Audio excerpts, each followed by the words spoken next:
আমরা উবাই ইবনে কাব রাদিয়াল্লাহু তাআলা আনহু সম্পর্কে যতটুকু জানতে পারি তার জ্ঞান চর্চার বিষয়ে, তিনি জ্ঞান চর্চায় এতটাই মনোনিবেশ করেছিলেন যে একটু সময়ও তিনি নষ্ট করেন নাই। এবং আমরা জানি যে পৃথিবীতে নবী রাসূলগণের পরে সাহাবায়ে কেরাম অত্যন্ত পুত ও পবিত্র সোনার মানুষ তারা। তারা আমাদের আদর্শ। তাদের দেখে আমরা শিখব, জানব এবং তারাই আমাদের প্রেরণার বাতিঘর।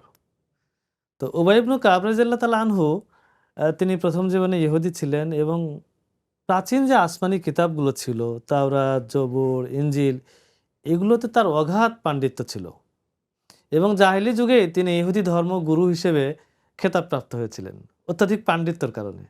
এবং সেই যুগে লেখাপড়া শেখা কিন্তু অনেক কঠিন ছিল কঠিন ছিল। এবং অধিকাংশ মানুষ লিখতে জানতো না, পড়তে জানতো না। অথচ সেই সময়ে উবাই ইবনে কাব রাদিয়াল্লাহু তাআলা আনহু তিনি লিখতে পারতেন।